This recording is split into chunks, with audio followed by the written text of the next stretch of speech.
तो friends, how are you all. उम्मीद करती हूँ आप सभी अच्छे होंगे और आपकी स्टडी अच्छी चल रही होगी। आज हम लास्ट वीडियो लेके आए हैं रोड सेफ्टी अवेयरनेस पर। फ्रेंड्स, एक वीडियो और बना दूंगी जिसके अंदर हम लोग MCQ कर लेंगे।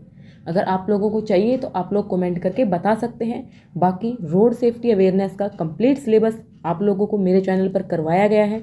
एक अलग से प्लेलिस्ट बनी हुई है, आप उस पर जाकर के देख सकते हैं। इसी तरह से EVS के भी सभी टॉपिक कंप्लीट हो चुके हैं, उनकी भी एक अलग प्लेलिस्ट बनाई हुई है, आप उसमें जाकर भी सभी वीडियोज़ को देख सकते हैं। फ्रेंड्स, अब बात करते हैं जो हम टॉपिक लेकर के आए हैं, knowledge of safety measures in vehicles. हम इस टॉपिक को पढ़ेंगे कि जो सेफ्टी मेजर्स हैं व्हीकल्स के अंदर वो क्या क्या हो सकते हैं। वो पढ़ने से पहले ये कुछ 4-5 क्वेश्चन हैं, इनको सोल्व कर लेते हैं। देखिए फ्रेंड्स, फर्स्ट क्वेश्चन क्या कहता है, who makes traffic rules in India. Traffic rules India के अंदर कौन बनाता है? Ministry of road transport and highways, जो हमारा सड़क परिवहन राजमार्ग मंत्रालय है, वही क्या बनाता है? ट्रैफिक रूल्स बनाता है। भारत में सड़क सुरक्षा को नियंत्रित करने का अधिकार, भारत में जो सड़क सुरक्षा है उसको नियंत्रित करने का अधिकार राष्ट्रीय सड़क सुरक्षा परिषद, सड़क परिवहन और राजमार्ग मंत्रालय भारत सरकार, केंद्र सरकार के अंतर्गत आता है। दो पहिया वाहन चलाते समय किस सुरक्षा उपकरण का उपयोग करना चाहिए? दो पहिया वाहन चलाते समय हेलमेट का उपयोग करना चाहिए। पैदल चलते समय जेब्रा क्रॉसिंग होने पर ही सड़क पार करनी चाहिए। तो ये कुछ बेसिक क्वेश्चन थे जो हमने किए। इस वीडियो के लास्ट में आप लोगों को क्वेश्चंस भी मिलेंगे, knowledge of safety measures in vehicles. अगर आप लोगों ने चैनल को सब्सक्राइब नहीं किया है तो फटाफट से सब्सक्राइब कर लीजिए, क्योंकि आप लोगों को इसी तरह से आगे भी यूजफुल एंड इन्फॉर्मेशनल वीडियो मिलती रहेंगे। Knowledge of safety measures in vehicles. Friends, क्या कहते हैं इसमें कि जो व्हीकल्स जो होते हैं उनके अंदर जो सेफ्टी मेजर्स हैं वो क्या क्या हो सकते हैं। वाहन सुरक्षा सुविधाएं आपकी दुर्घटना जोखिम को कम करती हैं। ये बिल्कुल सही बात है कि वाहन सुरक्षा सुविधाएं होंगी वो हमारे जोखिम को क्या कर देंगी? कम कर देंगे। मूल रूप से कार सुरक्षा को 2 भागों में बांटा गया है, सक्रिय और निष्क्रिय। सक्रिय एक्टिव, निष्क्रिय पैसिव। क्या होता है सक्रिय और निष्क्रिय? नाम से ही क्लियर है। सक्रिय सुरक्षा यह कार को सुरक्षित रखने में सक्रिय भूमिका निभाता है और दुर्घटना की संभावना को कम करता है। जो सक्रिय सुरक्षा है उसके अंदर इस तरह के जो डिवाइसेस हैं वे आते हैं जो कि दुर्घटना की संभावना को क्या करते हैं? कम करते हैं। Like ABS, ESC, TPMS, LDWS आदि। तो ये सभी ना आपको याद रखने हैं। आप लोगों से पूछ सकता है कि इनमें से कौन सी सक्रिय सुरक्षा के उदाहरण है, कौन से निष्क्रिय सुरक्षा के उदाहरण है। सक्रिय सुरक्षा जो दुर्घटना की संभावना को क्या करती है? कम करती है। जो दुर्घटना की संभावना को कम करती है उनको सक्रिय सुरक्षा बोलते हैं। और जो दुर्घटना होने के बाद काम करती है, दुर्घटना होने के बाद जो हमारे लिए सुविधा देती है, उसको निष्क्रिय सुरक्षा बोलते हैं। ठीक है, ये दुर्घटना होने के बाद दुर्घटना प्रभाव को कम करके चालक एंड यात्रियों को घायल होने से बचाती है, उसको निष्क्रिय सुरक्षा बोला जाता है। क्लियर? इसके example seat belt, airbag, isofix mount, crumple zone, ये सब किस में आते हैं? निष्क्रिय सुरक्षा में आते हैं। अधिकांश निष्क्रिय सुरक्षा प्रणाली तभी काम करती है जब आप अपना सीट बेल्ट पहने हैं। जब ये जो सुरक्षा प्रणाली मैंने आपको बताई है, जो निष्क्रिय सुरक्षा प्रणालियां हैं, ये तभी काम करती हैं जब आप लोगों ने सीट बेल्ट पहन रखी होती है। ओके, अब इनको एक एक करके देखते हैं। ABS की फुल फॉर्म सबसे पहले हमें पता होना चाहिए, anti lock braking system. ABS की फुल फॉर्म होगी एंटी लॉक ब्रेकिंग सिस्टम। जब एकाएक भारी बल के साथ ब्रेक लगाया जाता है तो पहिए क्या हो जाते हैं? लॉक हो जाते हैं, जिसके कारण नियंत्रण नहीं रह पाता है और दुर्घटना की संभावनाएं ज़्यादा हो जाती हैं। जो ABS है वो पहियों को लॉक व फिसलने से रोकता है। तो ये चीज़ आपको याद रखनी है। सबसे पहले ABS full form anti lock braking system. अब फ्रेंड्स, क्या होता है जब एकदम से ज़बरदस्ती क्या लगाए जाते हैं? ब्रेक लगाए जाते हैं। तो ब्रेक जब लगाते हैं तो पहिए क्या हो जाते हैं? लॉक हो जाते हैं, और पहियों के लॉक होने से जो व्हीकल है वो अपना नियंत्रण खो देता है, जिससे कि दुर्घटना की संभावना ज़्यादा हो जाती है। तो इसलिए जो ABS सिस्टम है हमारा, जो एंटी लॉक ब्रेकिंग सिस्टम है, एंटी लॉक ब्रेकिंग सिस्टम क्या करता है कि पहियों को लॉक होने व फिसलने से रोकता है। तो दुर्घटना की संभावना को क्या करता है? कम करता है। और एक कैसी डिवाइस है? एक ये सक्रिय सुरक्षा डिवाइस में आता है। अब फ्रेंड्स, नेक्स्ट आता है एयरबैग। एयरबैग क्या होता है? एयरबैग एक पूरक निरोधक प्रणाली है। कैसी प्रणाली है? एक पूरक निरोधक प्रणाली है। इन्हें सीट बेल्ट के साथ मिलकर काम करने के लिए डिज़ाइन किया गया है। टक्कर की स्थिति में एयरबैग वाहन में सवार लोगों को उनकी सीटों पर रोककर उनकी रक्षा करती है।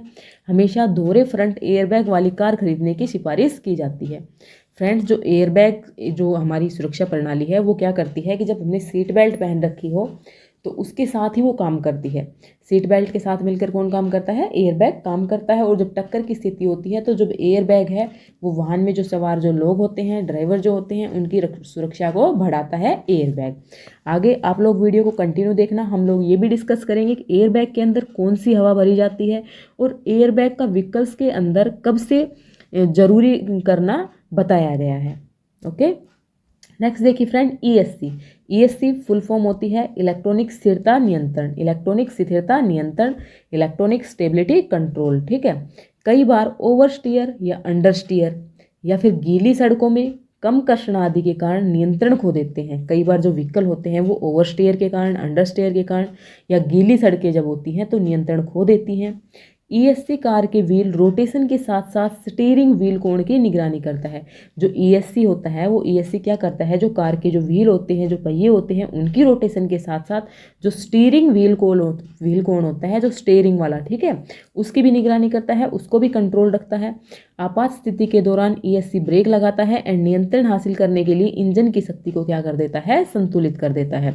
जब ईएससी जो होता है, ईएससी कब काम करेगा? जब ओवर स्टेयर या फिर अंडर स्टेयर के कारण या फिर गीली सड़कों के कारण जब जो व्हील रोटेशन है वो क्या करने लगते हैं, जो व्हीकल है वो अपना नियंत्रण खोने लगता है। तो जो ईएससी सिस्टम है वो व्हील रोटेशन के साथ साथ जो स्टीयरिंग है उसके ऊपर भी नियंत्रण बनाए रखता है, जिससे कि दुर्घटना की संभावनाएं कम हो जाती हैं। नेक्स्ट आ जाता है एडजस्टेबल स्टीयरिंग। एडजस्टेबल स्टीयरिंग क्या होता है फ्रेंड्स? जिसे आमतौर पर टिल्ट और टेलीस्कोपिंग स्टीयरिंग के रूप में जाना जाता है। याद रखेंगे, एडजस्टेबल स्टीयरिंग को किस रूप में जाना जाता है? टेलीस्कोपिंग स्टीयरिंग या फिर टिल्ट और टेलीस्कोपिंग स्टीयरिंग के रूप में किसको जाना जाता है? एडजस्टेबल स्टीयरिंग को। ड्राइवर को स्टीयरिंग व्हील की ऊंचाई और ड्राइवर से दूरी को समायोजित करने में मदद करेगा। जो ड्राइवर है उसको स्टीयरिंग व्हील की ऊंचाई और ड्राइवर से दूरी को समायोजित एडजस्ट करने में क्या करता है? एडजस्टेबल स्टीयरिंग हेल्प करता है। फ्रेंड्स, अगर आप लोगों को ये हैंड रिटन नोट्स चाहिए हैं तो आप लोग जानते हैं मैंने आप लोगों को एक व्हाट्सएप नंबर प्रोवाइड किया हुआ है 9991660135। यहाँ पर आप लोगों को EVS, complete road safety and complete CDP के नोट्स प्रोवाइड कर रखे हैं। तो आप लोग अगर चाहते हैं तो परचेज कर सकते हैं। टायर प्रेशर मॉनिटरिंग सिस्टम, अब हम आगे देखते हैं। टीपीएमएस जो है टायर प्रेशर मॉनिटरिंग सिस्टम, ये क्या करता है? 31 अक्टूबर 2006 के बाद सभी वाहनों में आवश्यक बता दिए गए हैं टीपीएमएस। 31 अक्टूबर 2006 के बाद बनने वाले वाहनों में टीपीएमएस अनिवार्य कर दिया गया है। टायर के दबाव की निगरानी के लिए प्रत्येक पहिए में एक सेंसर लगाया जाता है। जो टायर का दबाव जो होता है उसकी कंट्रोल के लिए, उसकी निगरानी के लिए क्या लगाया जाता है? एक सेंसर लगाया जाता है। टायर का प्रेशर कम होने पर टीपीएमएस क्लस्टर को अलर्ट भेजता है। जब टायर में क्या हो जाएगा? प्रेशर कम हो जाता है तो ये क्या करता है? जो हमने क्या लगाया है? सेंसर लगाया है, वो सेंसर टीपीएमएस क्लस्टर को क्या भेजेगा? अलर्ट भेजेगा। ठीक है, यह बेहतर संचालन, कम ब्रेकिंग दूरी और बेहतर ईंधन बचत के साथ सड़क पर आपकी कार की सुरक्षा को बढ़ाता है। बेहतर संचालन, कम ब्रेकिंग दूरी और बेहतर ईंधन बचत कौन प्रोवाइड करता है? टीपीएमएस प्रोवाइड करता है। नेक्स्ट फ्रेंड आ जाता है आइसोमैक्स माउंट। आइसोमैक्स माउंट क्या होते हैं? अब जो कार की सीट होती है जो बच्चों के लिए सुरक्षित नहीं होती है, आप लोग भी जानते हैं, इसलिए कई कार निर्माता बच्चों की सीट को कार की सीट से जोड़ने के लिए क्या लगाते हैं? आइसोफिक्स माउंट लगाते हैं। जो आइसोफिक्स जो माउंट है वो जो बच्चों की जो सीट होती है उसको जोड़ने के लिए आइसोफिक्स माउंट लगाए जाते हैं, जिससे कि जो बच्चों की जो कार की जो सुरक्षा होती है वो बढ़ जाती है। नेक्स्ट आता है पार्किंग सेंसर और कैमरा।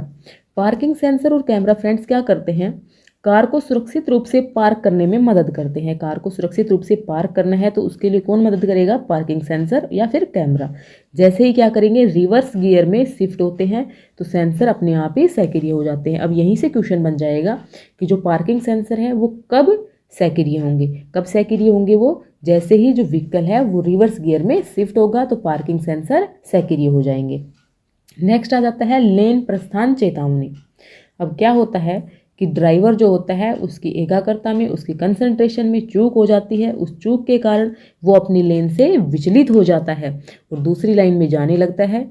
तब एक बीप की आवाज़ से उसको चेतावनी मिलती है कि वो वापस से अपनी उसी लाइन में आ जाए। ठीक है, लेन प्रस्थान चेतावनी।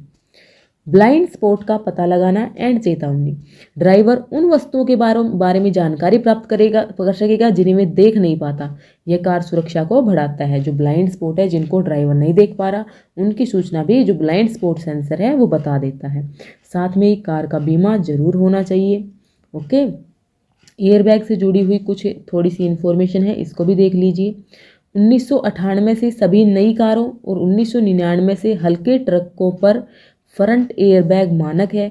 अधिकांश वाहनों में ये पहले भी थे। ऑनबोर्ड कंप्यूटर से जुड़े क्रैश सेंसर सामने की टक्कर का पता लगाते हैं और बैग को ट्रिगर करते हैं। बैग कुछ मिलीसेकंड में फूलते हैं और पलक झपकते ही फिर तुरंत हवा निकालना शुरू कर देते हैं। जो 1999 से सभी कारों में और 1999 से सभी हल्के ट्रकों में जो एयरबैग है उसको क्या बना दिया गया है, अनिवार्य बना दिया गया है।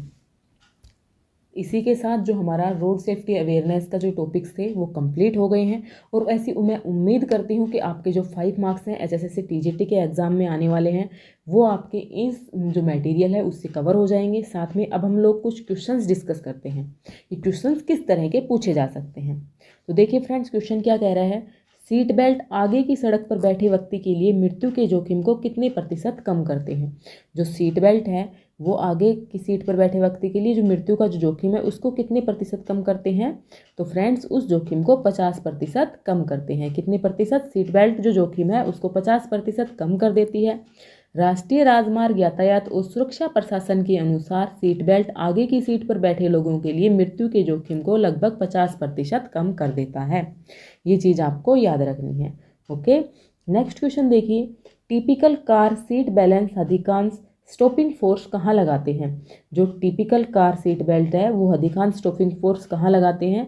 रिब पिंजरे और श्रोणि के लिए। रिब पिंजरे और श्रोणि के लिए विशिष्ट सीट बेल्ट जिसमें एक लैप बेल्ट और शोल्डर बेल्ट शामिल होते हैं। आपके रिब पिंजरे और श्रोणि शरीर के अपेक्षाकृत मजबूत हिस्सों पर अधिकांश रोक बल लगाते हैं।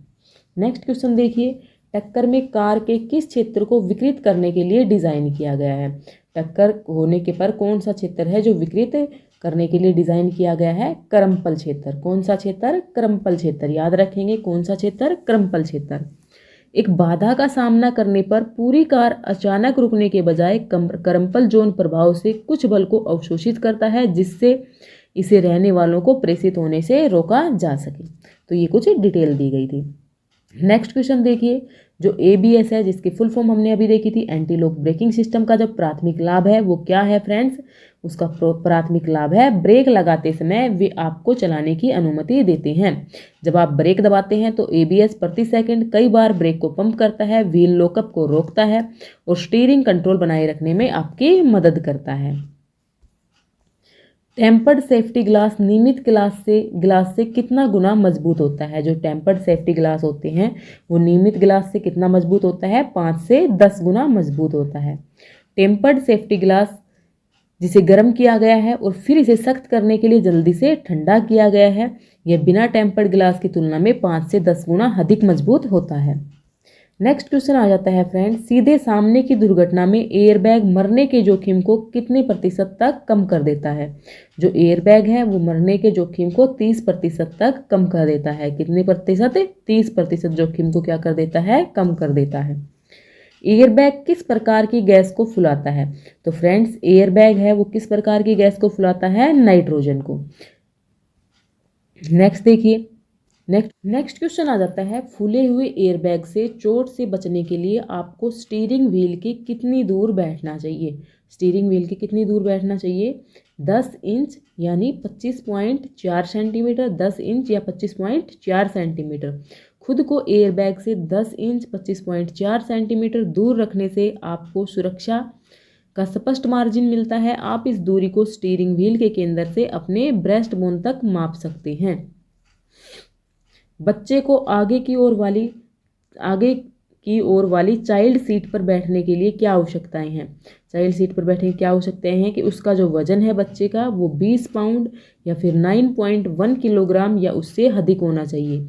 1 वर्ष या अधिक उम्र के और लगभग 20 पाउंड 9.1 किलोग्राम से अधिक वजन वाले बच्चे आगे की ओर वाली सीट के लिए तैयार हैं।